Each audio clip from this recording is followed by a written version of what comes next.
नमस्कार दोस्तों, हमारे YouTube चैनल पर एक बार फिर आपका स्वागत है। आज हम बात करेंगे सामाजिक विज्ञान की सेकंड मैराथन क्लास के बारे में, जिसमें टॉप इंपोर्टेंट 100 और नए प्रश्नों पर बात करेंगे। इसके पहले मैं आपको सामाजिक विज्ञान की पहली मैराथन क्लास सॉल्व करा चुका हूं, जिसमें 100 इंपोर्टेंट प्रश्नों पर हमने बात की थी। और साइंस की भी 5 मैराथन क्लास आपकी सॉल्व करा दी गई हैं, जिनमें 100 प्रश्नों के माध्यम से इंपोर्टेंट 500 प्रश्न आपको मिल जाएंगे।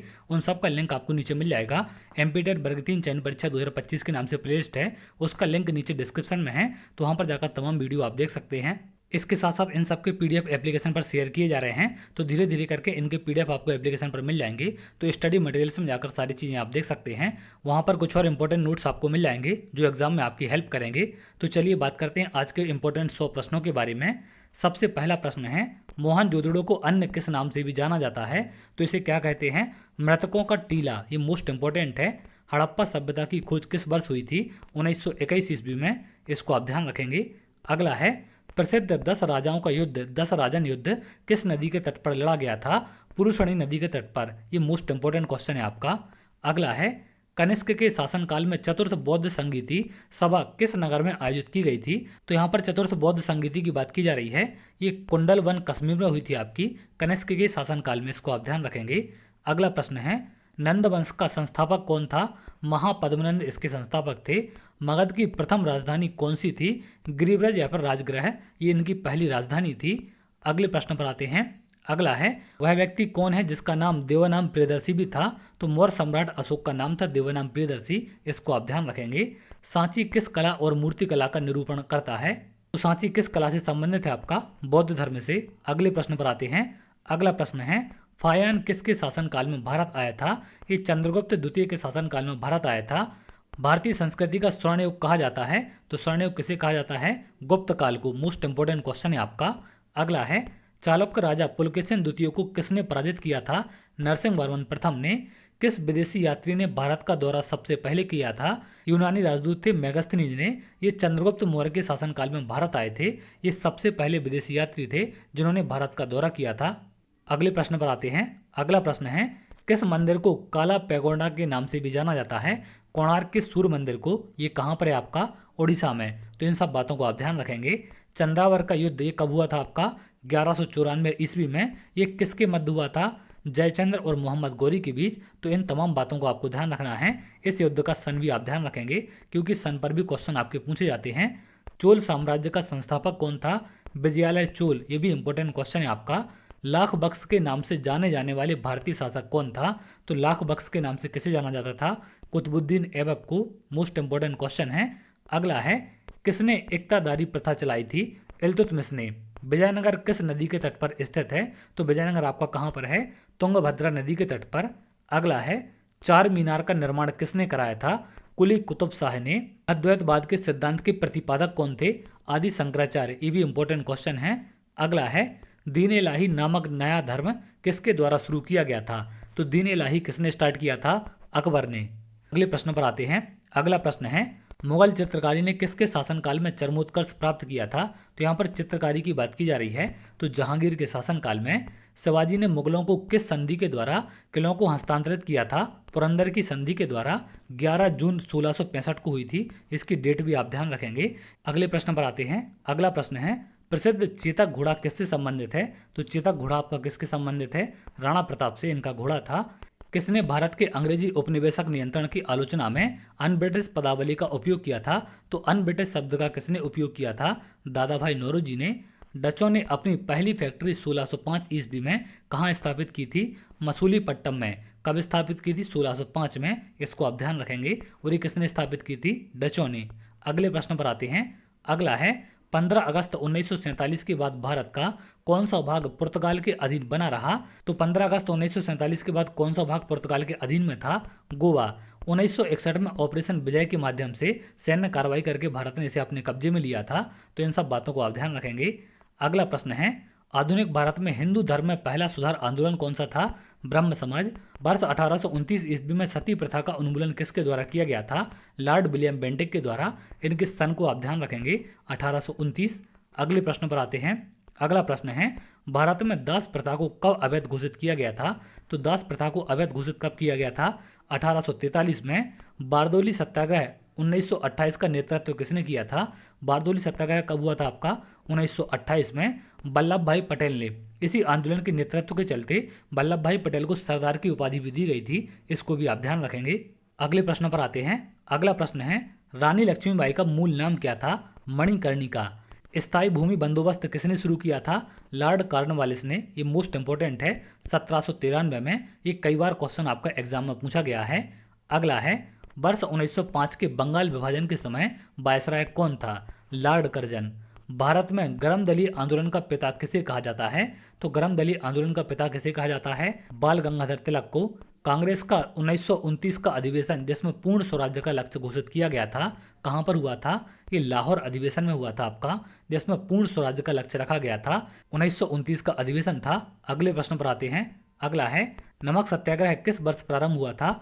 1930 में। भूदान आंदोलन किसने प्रारंभ किया था? विनोबा भावे ने। ये भी मोस्ट इंपोर्टेंट क्वेश्चन है आपके। अगला है, प्रथम भारतीय नोबेल पुरस्कार विजेता कौन थे? रविंद्रनाथ टैगोर। 1913 में साहित्य के लिए इनको दिया गया था। साइमन कमीशन कब भारत पहुंचा था?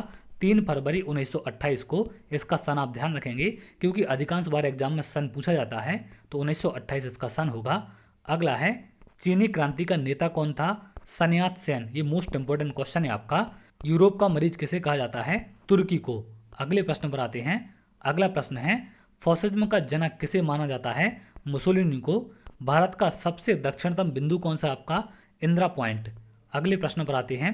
अगला प्रश्न है, भारत का पूर्वी समुद्र तट किस नाम से जाना जाता है? कोरोमंडल तट के नाम से। भारत में सबसे प्राचीन बलित पर्वतमाला कौन सी आपकी? अरावली पर्वतमाला। ये दुनिया की सबसे पुरानी बलित पर्वतमाला भी है, तो इसको भी आप ध्यान रखेंगे। अगले प्रश्न पर आते हैं। थालघाट, पालघाट और भोरघाट दर्रे किस पर्वतमाला में स्थित हैं? ये पश्चिमी घाट में आपके स्थित हैं। ये कई बार एग्जाम में पूछे जाते हैं। भारत का सबसे बड़ा नदी बेसिन का नाम क्या है? गंगा नदी बेसिन। शिव समुद्रम जलप्रपात किस नदी पर स्थित है? कावेरी नदी पर। ये मोस्ट इंपोर्टेंट जलप्रपात है, जो कई बार एग्जाम में आपका पूछा गया है। अगला है, भारत की मीठे पानी की सबसे बड़ी झील कौन सी है? बुलर झील। टेहरी बांध किस नदी पर स्थित है? भागीरथी नदी पर। ये वर्ग 3 में लगातार क्वेश्चन आपका बार बार रिपीट किया गया था। अगला है, भारत में सर्वाधिक वर्षा प्राप्त करने वाला स्थान कौन सा है? तो सबसे ज़्यादा वर्षा भारत में कहाँ पर होती है? मासन राम में। ये कहाँ पर है आपका? मेघालय में। अगले प्रश्न पर आते हैं। अगला प्रश्न है, दलदली अथवा ज्वार भाटा क्षेत्रों में पाए जाने वाले वन को क्या कहा जाता है? इनको मैनग्रोवा वन कहते हैं। चिपको आंदोलन के प्रमुख नेता कौन थे? सुंदरलाल बहुगुणा। 1970 के दशक में आपका यह आंदोलन स्टार्ट हुआ था। अगला प्रश्न है, विश्व का एकमात्र तैरता हुआ राष्ट्रीय उद्यान कहाँ स्थित है? मणिपुर में। इस राष्ट्रीय उद्यान का नाम क्या है? केवल लामजाओ राष्ट्रीय उद्यान। तो इसको भी आप ध्यान रखेंगे। पुरानी जलोढ़ मिट्टी को अन्य किस नाम से जाना जाता है? बांगर। किस प्रकार की मिट्टी के लिए न्यूनतम उर्वरक की आवश्यकता होती है? लाल मिट्टी के लिए। अगले प्रश्न पर आते हैं।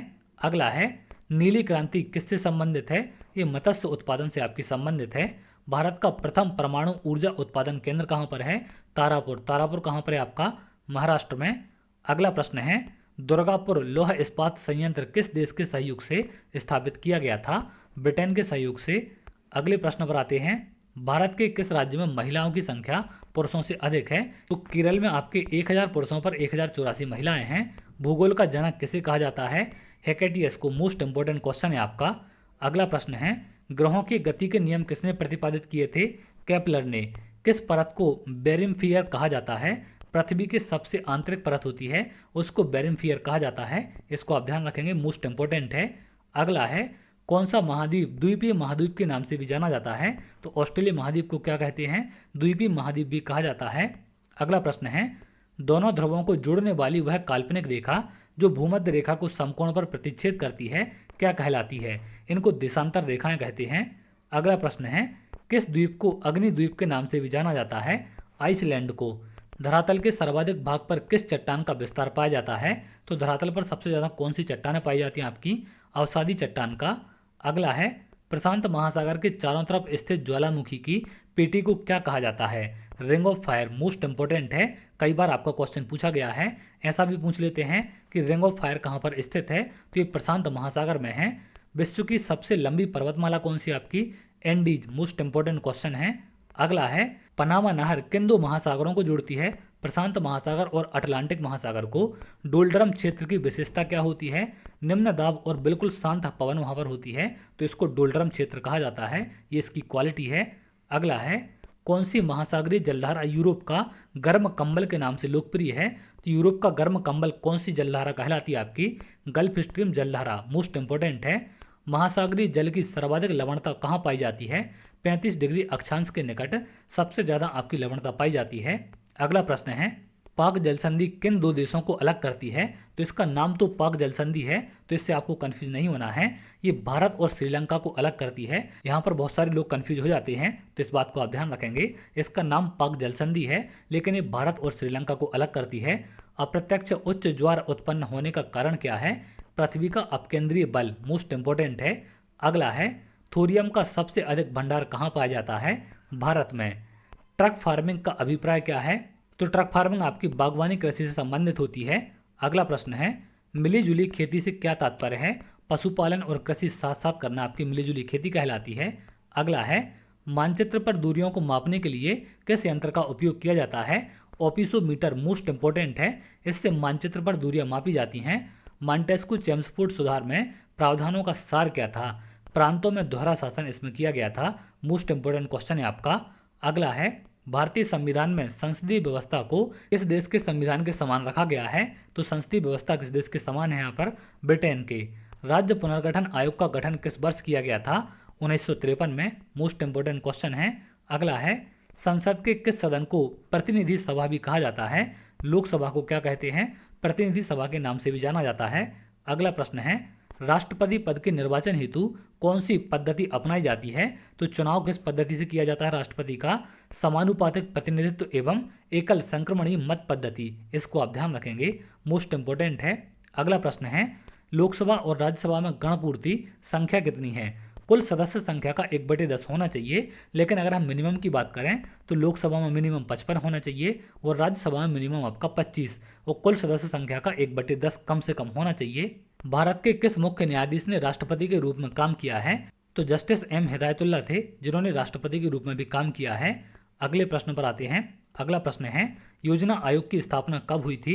15 मार्च 1950 को। अगले प्रश्न पर आते हैं, शिक्षा को किस संविधान संशोधन द्वारा राज्य सूची से हटाकर समवर्ती सूची में शामिल किया गया था? ये 42वें संविधान संशोधन के द्वारा इसको राज्य सूची से हटाकर समवर्ती सूची में शामिल कर दिया था, तो इस बात को आप ध्यान रखेंगे। शिक्षा आपकी कौन सी सूची में है? समवर्ती सूची में।